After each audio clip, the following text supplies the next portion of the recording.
Hello, you guys. Welcome back to Lily Reads. In today's video, we have another reading vlog. I'm going to be doing a full week of reading. I do not have anything planned on the schedule. I'm not going out of town.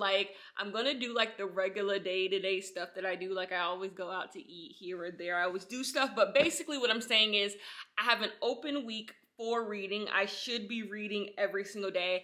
And I think I can get 4 books completed this week. I randomly chose these 4 books off my bookshelf. Last year on my channel, I did a lot of themed videos. Everything was wrapped around a theme. Books had likeness to them. They had things that made them the same. And I kind of think I exhausted myself reading the exact types of books or books that follow the same theme or idea in a week. It kind of became exhausting because that's just not usually how you read. And so in 2024, I wanted to do more, just picking 4 books off of my bookshelf and just reading them.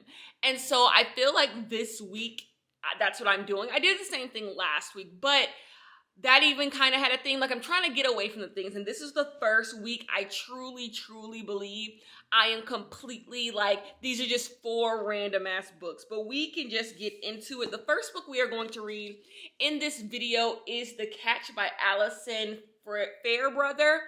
I purchased this book. I heard good things about this book. I think I got my hands on this book about 2 years ago. And it's a book that's been sitting on my bookshelf on my literary fiction part of my library. And I was just like, I want to read that book. Something has made this book call to me. And so I said, this is the week. I am going to read this book. And I'm going to be so happy once I do. You can see I already read some.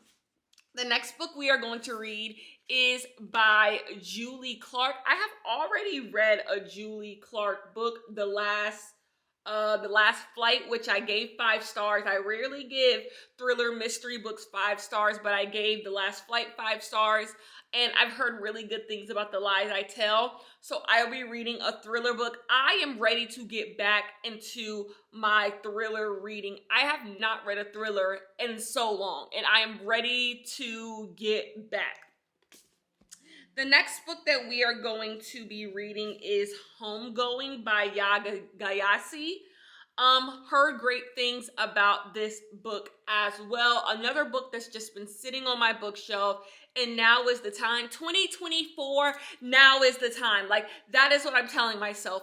These books have to get read. They have to get read. I don't want to unhaul books anymore. I want to read the books that I spent my money on and that I wanted to read, And the last book is a book I have been trying to squeeze onto a TBR, and it has never made sense. For some reason, something else becomes more important, but I'm just get this done. Once I read this book, I'm going to feel wow, Kenya, you are making progress with reading your physical TBR. And that is Black Girl Unlimited by Echo Brown. I have owned this book for a really long time, and it is time for me to read this book because I just don't know why it's been sitting on my bookshelf for so long. So these are the 4 books that we are going to read.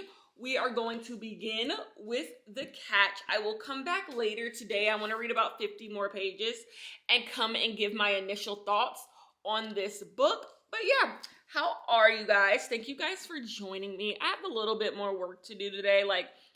I already read some of The Catch today. I've been doing some catch up because I was gone this prior weekend from my home. So I'm trying to play some catch up. I already worked out today. Hey, do you guys want to open up a package? How about we read a little? Let me reward myself. I have a pre-order that came in the mail from Barnes & Noble that I need to open up. So that's what we will open up when we finish 100 pages of this book. But yeah, I gotta go film a podcast, record a podcast for my Patreon. My Patreon is As Told by Kenya. I do a podcast once a week, sometimes twice a week if I don't feel like being on camera like today. So that's what I'm about to do. And yeah, I'll talk to you guys a little bit later. Peace. Hello, you guys. I am back for initial thoughts on The Catch by Allison Fairbrother. How does the synopsis end? Okay, so in this book, we are meeting a college student named Ellie. Ellie is telling us the story of her dad. She's explaining how her dad has four children from three different women, and all of them live primarily with their mother, except the last child does live with him because he's with his mother. And they all spend Christmas and the holidays together, but they celebrate those holidays at different times of the year, usually during the summer, because that's the only time he had all of his kids at the exact same time. So they celebrate Thanksgiving and Christmas and stuff during the summer because that's the time that all the kids were with the dad. So this it's a new year. She's in college and she's going to go spend Thanksgiving with her dad. She spends Thanksgiving with her dad and she notices that her dad has a very interesting relationship with his son. He has a 10-year-old son named Van, and Van is deaf, and how the son and Van bond, how the dad and Van bond, they throw the ball together. And so she kind of gets jealous of Van because she's just like, I used to throw the ball with dad, and me and dad used to have that relationship, and now we don't because she's in college. And, he has a son who's 10, so he takes care of him. And basically so she's talking about her relationship with her dad and how, things aren't the way they should and how she's always craved her dad's approval. Well, they're sitting at the table and everything's going well. And then she tells us 5 days later he would be dead. Her dad dies. Her dad dies of a heart attack. And in this, we are following Ellie as she deals with her grief. During her dad's funeral, she gives the eulogy, and at this eulogy, she reads a poem that he wrote. This poem is called The Catch. He was a writer, but he never really got that acclaim, that fame from being a writer, but he did write a poem called The Catch that, some people liked. And basically, she read the poem at his eulogy. The poem is about her. It was about when they were little and when she was little and the last time he would live with her because he was leaving her mother. And so basically you're following her in the aftermath of her dad's death. There was a will reading. Her father's will got read and she thought her dad was going to leave her his favorite baseball. But he ended up leaving her some random gift and giving the baseball to someone else. And that has kind of taken over her mind. Like, why would he not give the baseball to her? And who was this person he gave the baseball to? That is where I'm going to stop. That's what's pretty much going on. This book is good. This book is really, really good. I really enjoy the parts where Ellie is talking about wanting to appease her father, how a lot of her interests she took up or she leaned into them more because she knew it impressed her dad, or how she enjoyed being the child that didn't cause a nuisance. She enjoyed being the easy child. But now that her dad is dead and he didn't leave the baseball, she thinks she got the worst stuff in the will. She's wondering, there's this idea of was it all worth it? Ellie also has an interesting relationship with her mother. It's a relationship we see often in literary fiction books where the mother is obsessed with weight, crash dieting, counting calories. But in our story with Ellie has completely rejected it. And I think that's very, very interesting because that is kind of the other route that people go on when their mothers have eating disorders or unhealthy relationship with food. You do have the women or the girls who do I'm going to be just like my mom. My mom wants me to be skinny. Skinny is all, I've been told my whole life skinny is what I should be. I'm going to do that. But there's also this side where the women completely reject their mother's beliefs and cling to their fathers. They almost see their mother as silly. And so they cling to their fathers and they are I'm going to eat all the carbs, all the bread, all of this because mom said I couldn't. And so there's that relationship going on there too, and I think that's really, really interesting. There's a relationship she has with a romantic partner that also feeds into her relationship with her dad. Overall, I'm saying that I don't read a lot of stories about father-daughter relationships. Not something that necessarily intrigues me, but I do enjoy. You guys know I love mother-daughter relationships. So this is me dipping my toe and seeing if I can like it. And so far, I do like it. This main character has a really, really good narrative voice. A lot of times in literary fiction written by white people about people going through depression and grief, I find the writing to be too vague. I find the writing to not all flow. I find the prose to be lazy. And I find the main characters to honestly be insufferable. But this main character is going through all of those things, and we're getting the grief, we're getting the depression, we're getting this uncertainty. But this character feels like a fucking adult. She feels like an adult. She feels like someone who is dealing with their shit, you know, but also going through these other emotions. And to me, something about her, Ellie, as a character feels so real. Also, she's having a relationship. She's like starting to prioritize her sister brother relationship, because remember, Van is 10 and his dad just died, so he's going through stuff and he's deaf, and she's really starting to like prioritize that relationship, and that's really, really interesting, and I really like that part of the book too. I'm enjoying this book is what I'm saying, the catch. So yeah, I am going to try to finish this tomorrow, and we'll see though. I have a pre-order to open with you guys because it's been sitting on my fireplace for forever, and let me open it. I actually have not a lot of books. I have a book of the month book to open, box to open with you guys too. At some point, I have a lot of books, and then I went book shopping. I knew what this was. This Could Be Us by Kennedy Ryan. I want to make this a book club pick. I really, really do. I feel like when it comes to a Kennedy Ryan book, there's a lot to discuss. The thing about Kennedy Ryan books, they so damn long. They so damn long. Judah Cross. Is Judah Cross black? I was watching, I forgot her name, sweet, sweet lady. I forgot her name. I was watching her review on this book. So I know Judah Cross is a single father. He has sons who are autistic, something like that. Yeah. I love the fact that S.A. Cosby is giving the blurb on the back. S.A. Cosby, you're giving romance blurbs. Love that. Emily Henry on the front. I do want to give Kennedy Ryan credit. When I was going book shopping over the weekend, my bookstore, well, I was in Charlotte, but the bookstore in Charlotte had like 100 copies of this book out. And I just think in the year 2024, because here's the thing.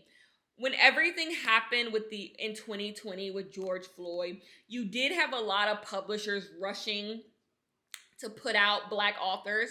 There was this like initiative to, black voices and all of that. But a lot of people have rolled that back, and now it's back to the status quo of people not giving a fuck about black authors. And so for Kennedy Ryan, for us to be in 2024 and Kennedy Ryan is getting a whole table, that's a testament to Kennedy Ryan's popularity. And I gotta give it to her because a lot of black authors are writing swirl romances with white men in hopes that they will get that popularity. And the fact that Kennedy Ryan writes all types of stories. Before I Let Go is a black romance. Real was a black romance. The fact that she is doing something that a lot of people said couldn't get you popularity, I'm going to commend her, because I always get on the writers who I believe 100% write swirl romances in an attempt to gain popularity, to gain crossover appeal. I do not think Kennedy Ryan writes to get crossover appeal. She just writes stories that can appeal to everyone. and I appreciate that. That's the thing. I think it's all in the intention, and so she has a whole table. So all you people out there who think, "Ooh, if I just write my black on black romances or swirl romances not with white people, no one's gonna read." Kenny Ryan had an entire table full of over 100 books, and people were grabbing them. People were grabbing them, and that was at Barnes and Noble. Give the doll her thing. She has an Emily Henry blurb on the front, S.A. Cosby on the back, like big time authors blurbing her shit. Tia Williams also on here, like, give the doll her things. So I think I'm gonna make it a book club pick. Let's make it a book club pick. You know what? If he ain't black in here, who cares? I just want Kennedy Ryan to be in the book club again. So I'm gonna do it. Anyways, I will talk to you guys later. Hello, you guys. We have a reading update. Not even a reading update. We have a book that I have finished. I officially finished The Catch by Alison Fairbrother, and this is a 4-star book from me. I really enjoyed this book, maybe even 4.5. This book is a sad girl narrative. It's about this young girl dealing with grief, dealing with her father dying, dealing with the fact that she doesn't feel like she belongs anywhere. But what I enjoyed about this book, unlike a lot of other sad girl books that I read, is that the narrative voice was so clear, and everything this author was trying to do was very laid out, and everything made sense, and the writing was well done. Everything was thought out. The characters were good. And I just really enjoyed reading a straightforward story. That's really it. So often literary fiction, especially this type of literary fiction about a young girl, flailing through life, the narrative isn't clear. It's always these vague soliloquies and stuff like that. And I'm sick and tired of. You guys know I do not like sad girl. Sad girl lit fic is not my thing. But this book was so clear, and it was so refreshing to read, and it didn't overstay its welcome. I really enjoyed this book. The reason why I take a star off of this book is this is one of those books, if this author wrote this book 10 years later, this book could win a Pulitzer, honest to God. I think this is a debut novel, by the way, and I think this author wasn't long enough in the tooth to get this book to monumental levels.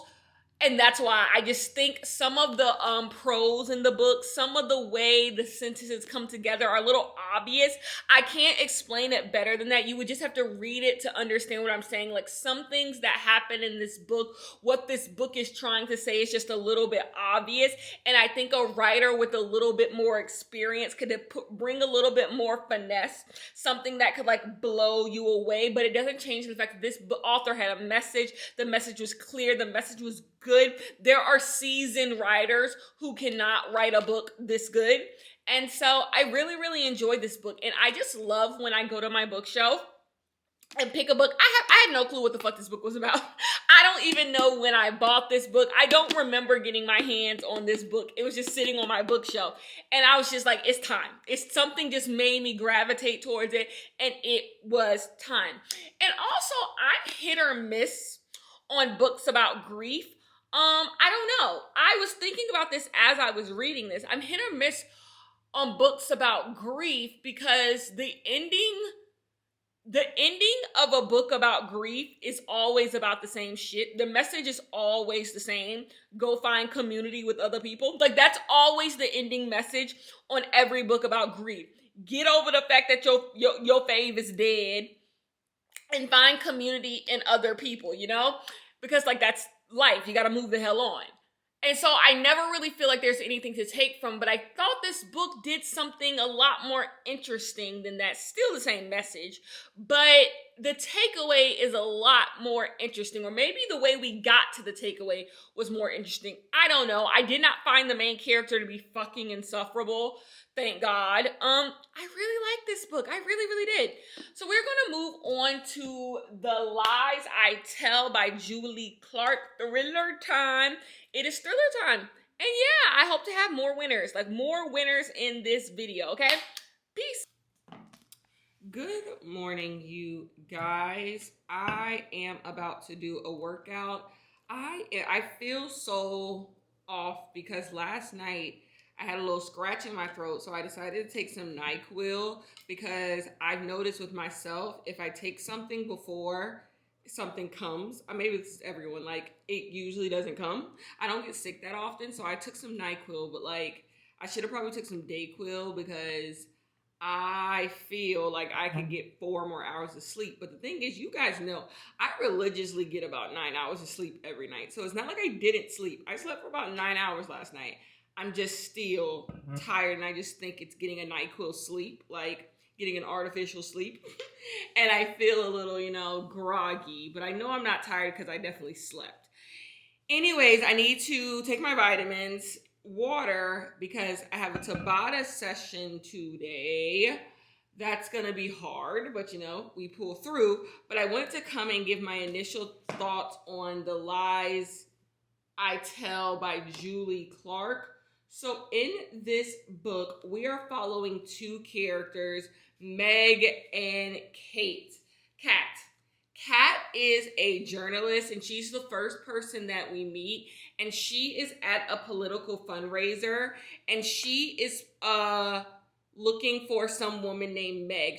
We learn that she's been following Meg for a while, and she's looking for Meg, and she's finally found Meg. She says Meg continuously changes her identity. She continuously tries to evade people's suspicions of who she is, but she has found her, and she has something she wants to ask Meg. So this takes us back in time, and we get a Meg chapter. We found out that Meg has been living in her car. She works at the YMCA. She is poor, and she is trying to find a man who will allow her to live with him because she is tired of not taking showers. She is tired of sleeping in her car. She needs some stability, and she is willing to have sex for it. So she goes on the dating apps, and she meets this man. But this man is special because this man is her ex-teacher, and she knows from back in the day there was a situation between this teacher and a student at the school, but she kind of feels like she's the only person who really knows about it. And she's just kind of like, okay, that was weird. The girl vanished into thin air. She didn't vanish. She just kind of left the school. And no one's really heard of her since. So she's just like, something was off about that situation. But I need some place to sleep, so I'm going to move in with this guy. So she moves in with this guy, Corey. And she begins a plot to kind of steal Corey's money so that she can go about this revenge plot on this guy who stole from her family. And that's where I'm going to end it because I just think anything else gets into spoiler territory. This book is so good. This book is so good. I don't know if it's because I haven't read a thriller in a long time, but this book is so good. Julie Clark is so good at writing mystery, thrillery novels because Julie Clark is able to give you characters that are actually interesting. A lot of times when it comes to thrillers, it's about the plot twist. It's about the, pulling the rug from underneath the reader, which is fine. I can do that if it's done well and it's done thoughtfully. But what Julie Clark does is give you characters you're actually invested in. You actually, you want to know what happened to them. So what really keeps you at the edge of your seat is the secrets these characters are keeping, the interesting lives these characters have. And what I love the most is the characters usually always have a motive. You're not sitting here like, why is this character doing this? It doesn't make any sense. The characters let you in on their motive. They let you in on what's going on. They let you in on, why they're here. But Julie Clark is able to keep things under her sleeve that still keep you surprised, Julie Clark is just really good at this shit. She's really, my type of thrillers. I know this isn't everyone's thing. Like, a lot of people do like the popcorn thrillers. A lot of people do like the, shot, didn't see that coming. Whoa, left turn, whoa. A lot of people like that. And I do too at times. Not the popcorn thrillers. It's really hard for me to like a popcorn thriller. It just it's not really my thing. But I also like the, Catch-22's Twilight Zone, you thought it was this, but it was that. I like that too when it's done properly. But I also like these almost character studies that Julie Clark does with her books where she just talks about people in certain predicaments, and that's the thrilling element. Like, there's no huge, scary conspiracy. No one is necessarily out to get anybody. What's thrilling is that these women that usually are in her books are in a specific situation in their life that they're trying to escape, and things happen, things go awry. So I have made it to the 120 page mark, and I'm gonna finish it, and I will tell you guys my final thoughts. But this is shaping up to, I'm gonna be honest with you, 4 or 5 stars, which is rare for a thriller. I'm liking it. I'm liking it a lot. Like, I keep wanting to return to it. Like, what's gonna happen? What's gonna go on? I love it. I love it. I love it. I will talk to you guys later. I need to take my vitamins. You know I don't like doing that. And yeah, it actually has gotten easier. I guess it's like anything, you do it enough and it stops being eventful. I actually can get the vitamins down pretty easily. Sometimes I take the vitamins while I'm on my bike. Yeah, I'll talk to you guys later. Peace. Hello, you guys. I just got out of the shower. I need to do my skincare. I am holding on dearly to the skincare that I have because the Sephora spring sale is coming up, and I need all of my skincare, specifically this Lancome Renergy thing. I need this to last until I can get it for 20% off, because I do not want to spend full price for it. I'm just going to go ahead when the sale comes. I'm gonna go ahead and buy 2 of these.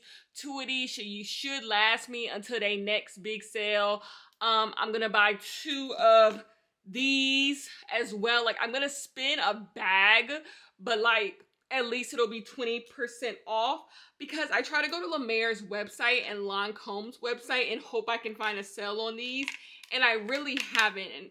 And so yeah, I'm waiting for Sephora, but I am on my last on this. Like, this is damn near empty, and I'm just like, hold me over. Anyways, I'm about to do my skincare with you guys and tell you guys my final thoughts on The Lies I Tell by Julie Clark. I'm going to go ahead and give this book 5 stars. Yeah, I am.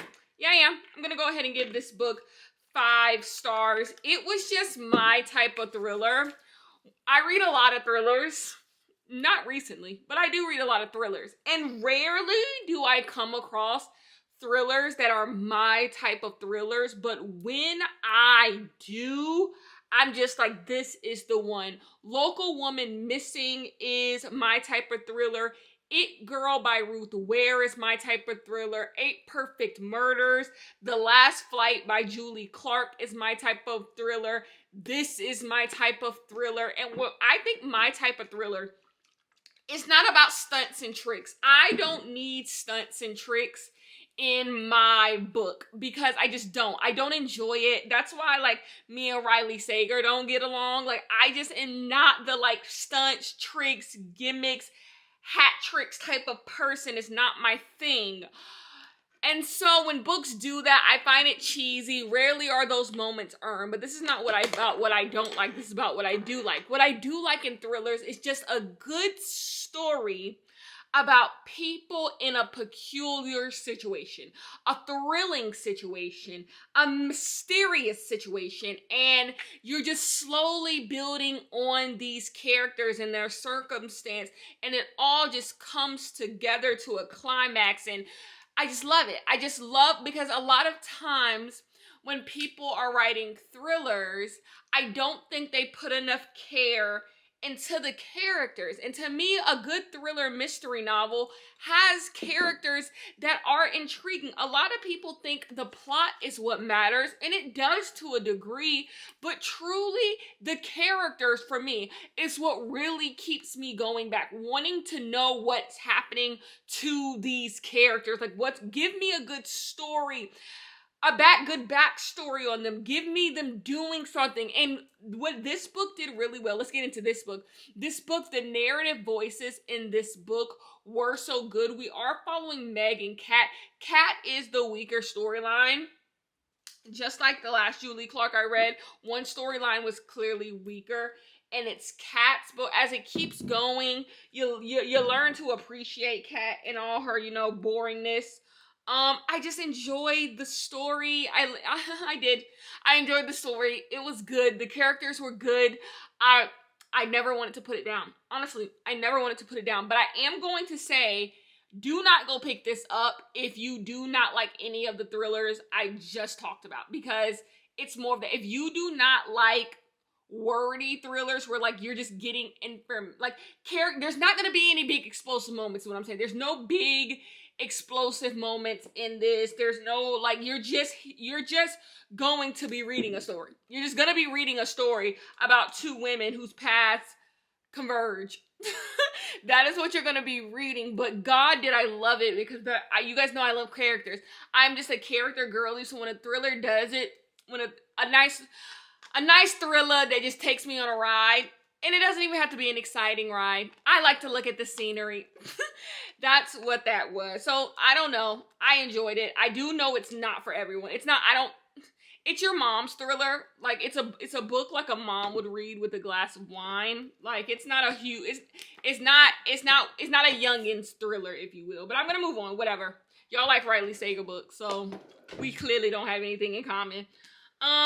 Homegoing. I'm going to read Homegoing by Yagayasi. Yagasi. Oh my gosh, I looked up how to say their name and then I messed it up. Anyways, I'm going to read this book next. And yeah, it's not that long. It's not that long. And let's see if we can keep on having winners, right? I'll talk to you guys later. Peace. Hello, you guys. I am back with yellow nails. I am back to give initial thoughts on Homegoing by Yagayasi. So, in this book, we are in Ghana. And we start off the book following a woman by the name of Afia. We are following a woman named Afia. Afia grew up with her father. Her father was really strict. They used to go to blows, and she was just taught to be a very strong woman. But because of the time, because of African ideals, she is expected to get married. We are in the 18th century, which means that people are being sold into slavery. And unfortunately, Black people are selling other Black people into slavery. So you have these tribal wars breaking out, and a lot of these tribe leaders are cutting deals with the European white people to have the European white men marry their Black daughters, because a lot of the European Black men want Black wives. Like they call them wenches. They don't consider them wives because they have wives back in Europe, but they want wives in Africa, right? Whatever. So,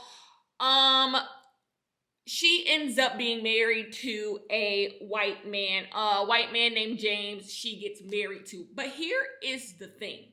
She has a half sister, because the mother that like people think is her mother is not her mother. Her father had an affair and got somebody pregnant, and that's her. And she has a sister who no one's seen the sister, so she has another sister. That matters because we then split the story off and we follow the sister whose name is, and I quote, Isi. Asi doesn't know who her mother is either, because her father got a servant, I believe, pregnant. Her mother was a servant, and she now has her father. Her father is like head of their like tribe or their village, but she doesn't know her mother. And so she's told the story that she has a half sister too. So both of them have half sisters. So one sister, Afia, she's married to a white man. She kind of lives a life of leisure where she has servants. She has Black people who are slaves for her. And then you have the other sister, and she is taken to be a slave. She becomes part of the slave trade, and she is taken into slavery from her village. And from there, we follow the lineages of these two half-sisters who have the same mom and what happened to the people who are descendants of them. I really hope I explained that well. Anyways, this book is good. This book is good. This book is heartbreaking. Everyone's story is so unique to them, but also you get a history of what Black people went through via the slave trade. I really enjoy, because there's always a conversation that racist white people like to have, that Black people sold each other into slavery. So like, ooh, y'all kind of the problem too. And what this book easily, says is that white people were responsible for the tribal wars. Part of selling one another was a way of survival. Either there was no other choice. It's not like, oh, I'm not gonna sell you these Black people, and the European people was gonna be like, okay, bye. No, either you were gonna sell me some Black people, or I'm gonna take you. Like it was either or, boots. It was not, ooh, like, that's fine, we're cool. Like, white people were being evil. So it was either sell the people who you had already tribal beef with, or you be sold. And so that's what this book is discussing. And so it's it's giving you a history of the mistreatment and the oppression that Black people have gone through different generations, through different time periods, all branching off from these two sisters whose life paths have different, whose life paths are different. Because you would think, okay, Afia, she wasn't a slave, she had a white husband, her lineage couldn't be that bad, but they're dealing with their own stuff. And then you got, I keep forgetting her goddamn name. What is her name?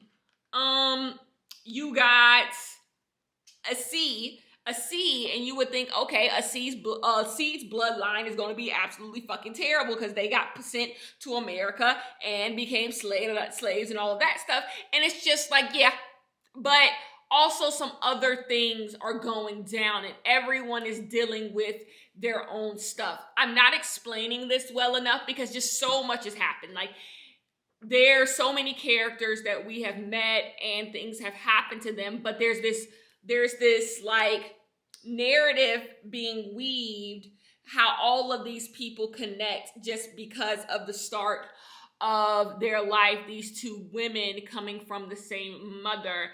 And it's a conversation about how like no one can escape, no Black person can escape slavery.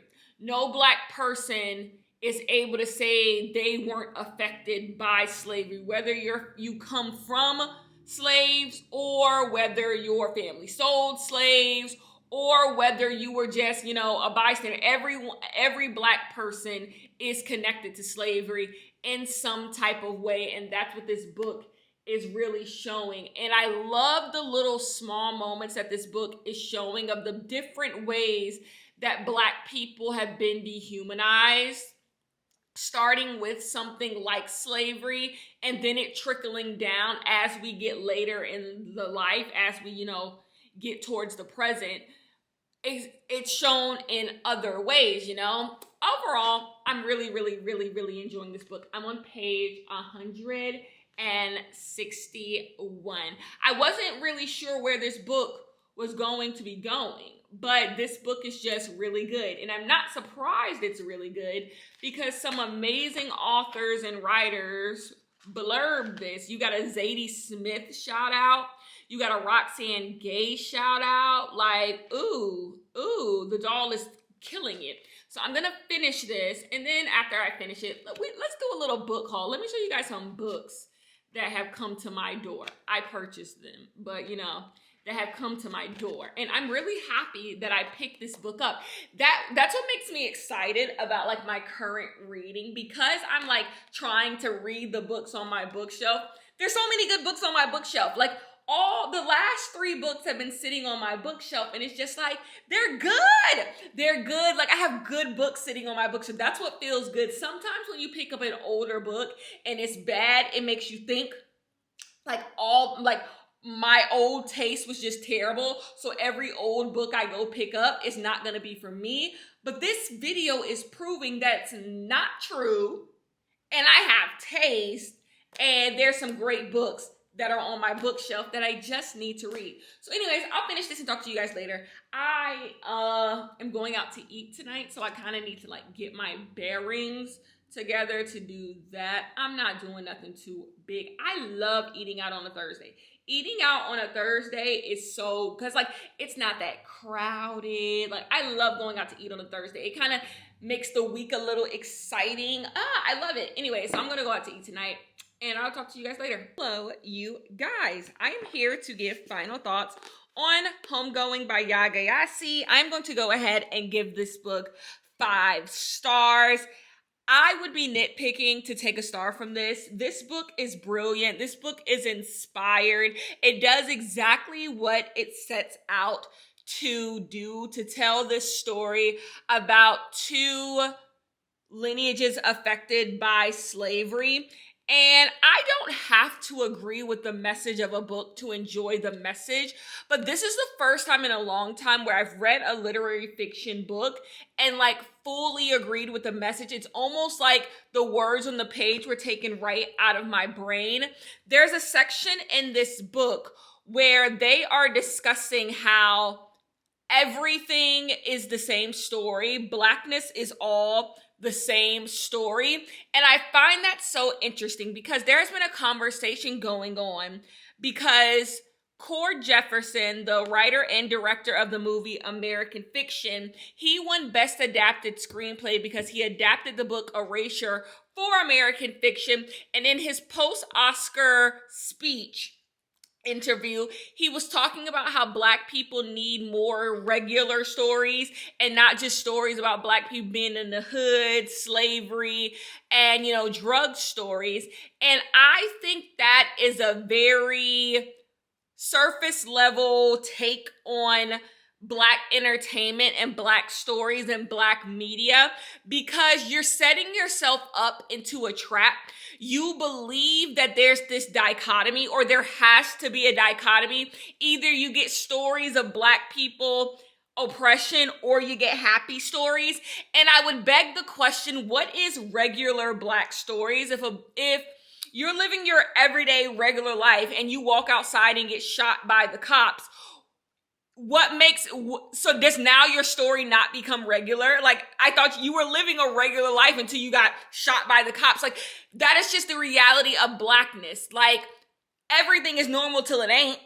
Everything is normal until you're falsely incarcerated. Everything is normal until they take you to jail for having weed. Everything is normal till it's not, because that it all is just the Black experience. So I just think it says more to how you feel about slaves, more to how you feel about people who are dealing with poverty, who are dealing with living in violent communities.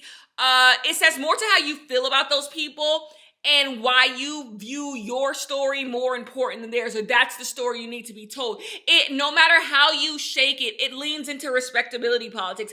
It leans into how you want Black people to be viewed by white people, because what is a regular Black story? And what this book does really well, it shows that you can write stories about Black people who are middle class, but when you tell those stories, you still are telling the stories of, say, slavery, segregation, the Middle Passage. You're still telling those stories because you cannot cherry pick those stories out of the entire whole. Like, those stories are a part of a whole. In this book, there's a character in this book, he was talking about writing his PhD research paper, and he was saying how he wanted to discuss one thing, but in order to discuss that thing, he has to talk about crack. And in order to talk about crack, he has to talk about the war on drugs. And then if he talks about the war on drugs, he has to talk about incarceration, because Black people were getting 5 years in jail for just having weed. And then he wants to talk about that. He has to talk about his father being a drug addict in Harlem. If he talks about his father being a drug addict in Harlem, he has to talk about his great-great-grandfather working in the coal mines, because instead of going to jail, they made him work in the coal mines. And then he has to relate that back to slavery, as that was the only job that Black people had. It's all together. And that's what this book is trying to show so well. You're setting yourself up. You're putting yourself in this thing where it's either one story or another story, but why can't you see them as all full, rich stories? They all piggyback off of each other, and one is not more important than the other, because in the grand scheme, we're just telling stories about Blackness. I am more bothered with people not telling the truth. My issue with certain stories we get, whether they be slave stories, whether they be urban stories, whether they be stories about Black people in who live in middle America, or who are middle class, or who are affluent, talented type shit, is when they're not true.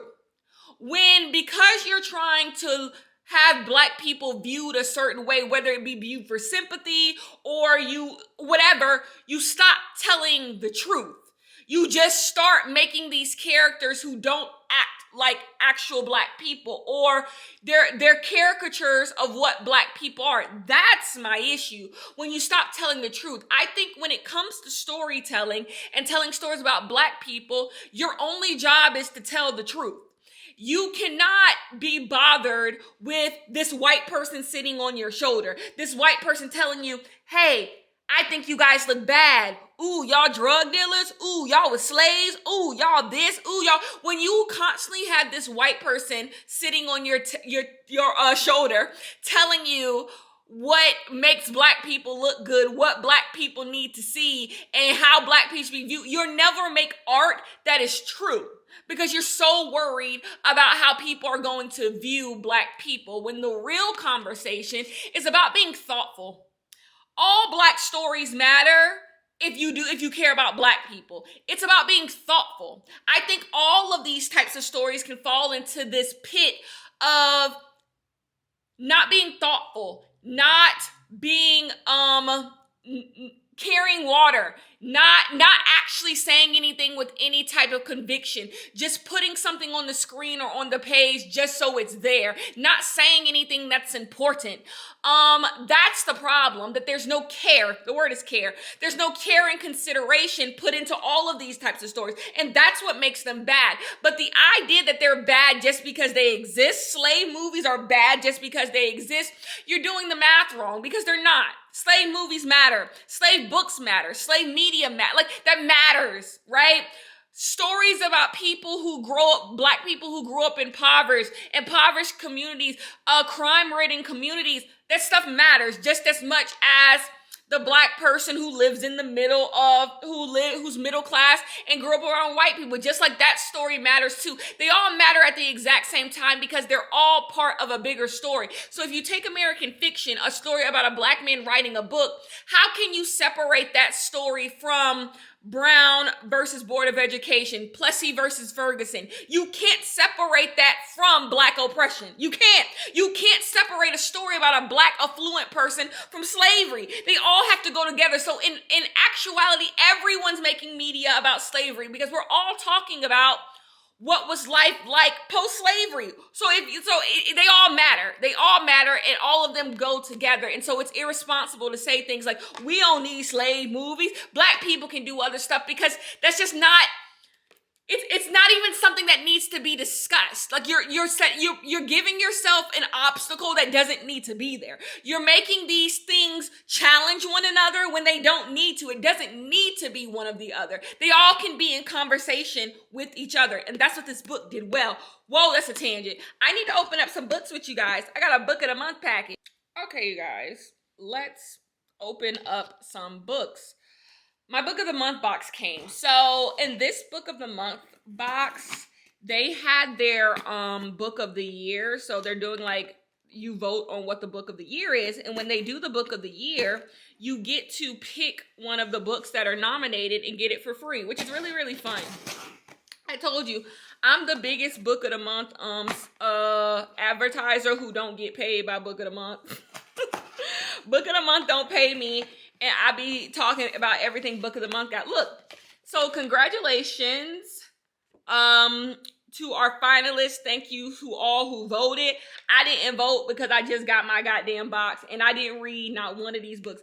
Actually, I read this book. This book is awful, so no, but you basically got to choose one of these books and then vote. The winner is Yours Truly by Abby Jimenez. I did not pick Yours Truly by Abby Jimenez because I have checked out Yours Truly and Part of Your World from the library several times. Several times. I have checked out those two books and I've never read them. So like, I know they're at my library. I don't need to physically own them unless I like them. We have a book of the month bookmark, Love and Adore. And let me show you the books that I picked. So I got to show you what book guesses, what book did you think I chose? I just told you I didn't choose this one. And I already read, owned, and disliked this one. So what did I choose? Let me tell you. So for that, I chose Shark Heart, a love story. I've seen people, this is bigger than I thought it was. I've seen people read this. Most people give this book 3.5 to 4 stars. It seems up my alley because it's a marriage story. It's a marriage story that has some magical realism in it. And that is two things that I love. I love me a marriage story and I love me some unexplained magical realism. I love it so damn much. And so I actually think this is really going to be up my alley, but I didn't want to get my own copy from like the bookstore. I was just kind of like, okay, I really probably would like that book. But then when I saw I could get it for $3.99, I was like, oh yeah. So Shark Heart by Emily Habeck. I'm going to get to that soon, hopefully. Maybe not soon, but that's going to be fun. And so the book I actually chose was Anita De Monte Laughs Last by Axchitl Gonzalez. This book has a really fun premise. Fun is not the word because I think someone dies or goes missing or something like that. But it seems kind of contemporary, little mysterious. But yeah, it just seemed like my type of book when I read the synopsis. So these are my 2 book of the month picks.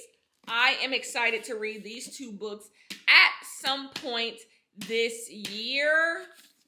Because like I told you guys, every book I get this year, I'm reading this year. I don't care if my last 4 months of reading is just reading new books that I purchased. None of the books that I purchased this year are making their way into next year unread. I'm reading them. I literally have a whole bookshelf upstairs of nothing but my new purchases, so I know exactly what I'm reading. Now, that's actually kind of true and kind of not. Some books that I get secondhand, I don't feel a deep need to read them new if I got them secondhand. But anyways, that's these. I will talk to you guys later, and we have our last book, which I'm probably about to start any second now. Black Girl Unlimited. I think this is a fantasy book. Fantasy YA maybe. I don't know. I will talk to you guys later. Peace. Hello, you guys. I would love for there to be more B-roll footage in this vlog, like me doing stuff. But I'm not doing anything because I'm gonna be honest with you. I do not think in the past 72 hours I have gotten more than 6 hours of sleep. And that's crazy because you guys want to know something, my truth, breaking my silence. On most nights, I get about 10 hours of sleep. Like, bitch, I sleep. I am a sleepy girl. My favorite thing to do is go to bed. My favorite thing to do, I get giddy around like 8 o'clock. I get really giddy at the thought of going to sleep and sleeping for 10 hours. And so like I go to sleep at like midnight, maybe sometimes 1, and I wake up at like 10. And I get like 9 hours of full sleep. Like 9 hours of full, like I sleep. But for some reason, since Thursday night, I have not slept. I don't know what I do know what it is. So I wasn't feeling well. And so I took a NyQuil. I think I might even said this in that blog. And I slept, but I woke up feeling weird. And I woke up at like 8 and didn't go back to sleep. Because sometimes I do wake up at like 8. And I go back to sleep.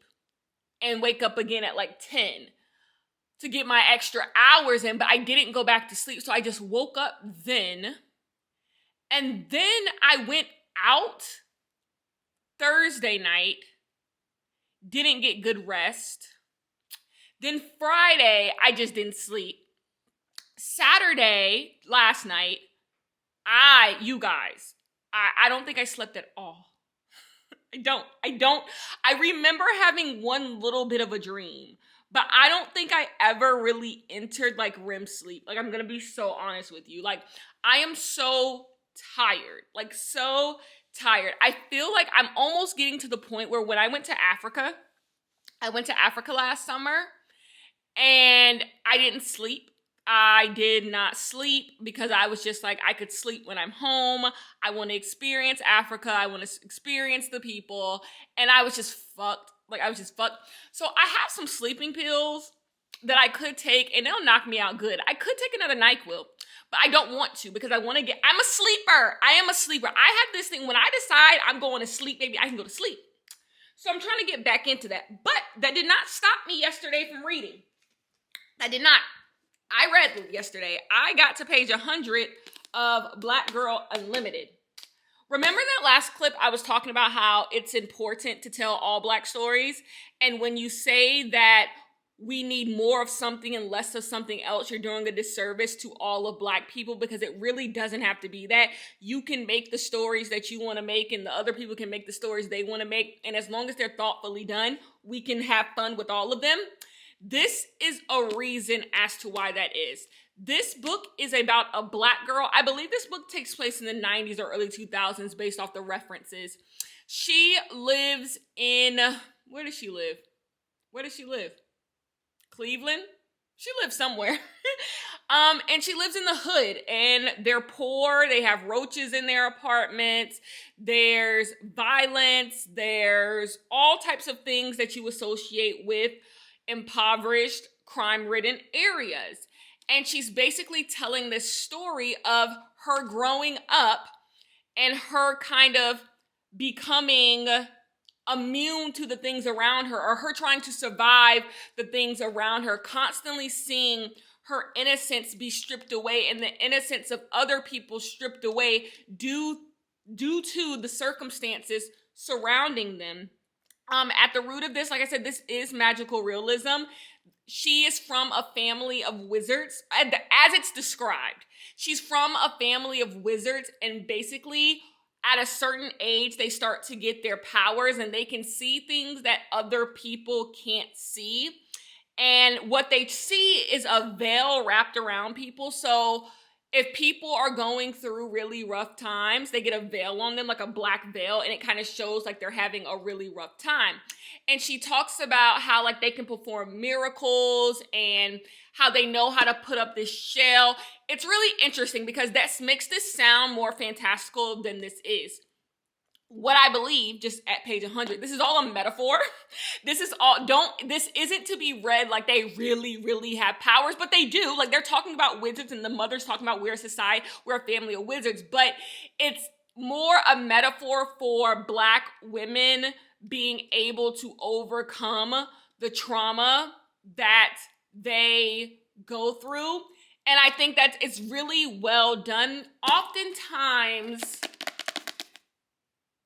on the internet, why I don't like internet discourse, there's a conversation Black women like to have about how Black women go through traumatic things and they're able to endure them and they're able to overcome them and all of this stuff. And there's always this conversation like, why do Black women have to be strong? Why do you have Black women? And like, I don't like that one conversation leads to this other conversation. You see, I don't like a lot of shit. I don't like how this one conversation leads to this other conversation, that I don't think these two things necessarily have to be attached. You could discuss how Black women always find a way out of no way, and also discuss that Black women shouldn't have to do that. You can talk about the bravery, the courage, the tenacity, the endurance, the strength that Black women have. And you can also discuss how the world be slapping up Black women. Like, Black women have had to build so much of those things because of the way that they are treated. Both of those things can be in conversation at the exact same time. It doesn't have to be, well, I don't want to be a strong Black woman because I don't think I have to. Like, there's more to that conversation. There's more nuance to that conversation. I just think online conversations bother me because just people like saying the same exact stuff and saying nothing at all, like nothing at all. And what this book is doing really well, it's discussing that. These women, her as a girl and her mother, they gain these powers or get control of their powers seemingly after something traumatic happens to them. And I think this book is discussing how Black women get through the trauma that has happened to them. And I think it's just really well done. You would have to read this book to understand what this book is trying to do. But also there's a relatableness to this story that I wasn't quite expecting. I love stories that humanize these people because that's what they deserve. They deserve stories that directly are about them. And even if you're not in that story, you can relate. So no, I did not grow up the way that she grew up, but I relate to this story. The way she's talking about the innocence being stripped away from you. The way she's talking about how one day they used to talk about dumb shit, her and her friends, and the next day they're all smoking cigarettes, doing this and all types of, and you're just like, where did that innocence go? She was talking about the magic carpet and like how she used to believe when she was in the magic carpet of her elementary school, like the things she wished for would really come true. And like now she knows like that's not gonna happen. And that's why I say it's so important to tell these stories and not be so quick to say what you can't relate to. That's what it is. That's what I don't like about the hood versus middle class discussion. There's this idea that you can't relate to something. But these people who say they can't relate to the hood stories, they can't relate to the slave story, they can't never say they can't relate to white people's story. They able to find themselves in the strangest of white stories. But I'm like, you can't also find yourself in like Black people who didn't grow up like you, because like, no, I didn't grow up anything like this. Like, but I get it. I get like this, like, because we all are wanting for the same things. We all, and that's the real beauty of storytelling, right? Having you look outside of yourself and then finding yourself. So being in the middle of nowhere, like what's going on, never experienced this in my life, and then finding yourself within that. And that's how you grow closer to people. Like, whoa, never knew this happened. But low key, this kind of happened to me too. And you start seeing yourself in people. And that's where the empathy grows. That's where you're able to have discussions with people. That's how you're able to respect people. And so books about people in the hood, books about people who don't speak correct English, books about people who are urban, all of it matters. All of it matters, and it matters so much. Because don't get me started. So I'm really liking this book. Really, really liking it. Yeah. I am going to try to take a nap. I'm gonna be so honest with you. I'm going to try to take a nap. Like, I can't. I need to sleep. I'm a sleepy girl. I need to sleep. I will talk to you guys later. Peace. Hello, you guys. I am here to give my final updates on Black Girl Unlimited. This vlog was supposed to go up like 72 hours ago, but the last 3 days of my life have been an absolute shit show. But I have finally been able to finish Black Girl Unlimited by Echo Brown, and I'm going to give it 5 out of 5 stars. This book means a lot to me. I said this before talking about Homegoing. I don't have to agree with the message of a book. I don't necessarily have to take away big ideas from a book to enjoy a book, but when I do, I just feel this connection. This book almost feels preordained, because when I was talking about Homegoing, I was discussing how all Black stories matter, and when you get into the mindset that your Black story or the Black stories you want to read or you want to tell are more important than other Black stories, you're setting yourself up to not experience the Black experience as it fully is, Blackness is complicated. Black people are complicated. We are complex. This world has been very complex to Black people, and therefore you need all the stories, and this book just proved that. This book is about a Black girl growing up in poverty, and you can say this book has all the stereotypes of Black people who have grown up in poverty, but that's the truth. This book is the truth. I always say this: the only thing Black books have to do is tell the truth to me. They have to hit on a truth. They have to be honest. And they have to care about Black people. And that's what this book did. And I enjoyed, so at the ending of this book, I don't want to spoil anything, but she goes to live with these two affluent Black people. And the guy in this household, he constantly is making a mockery of her. Like, he constantly is talking about how she's one of the good Black people from the hood.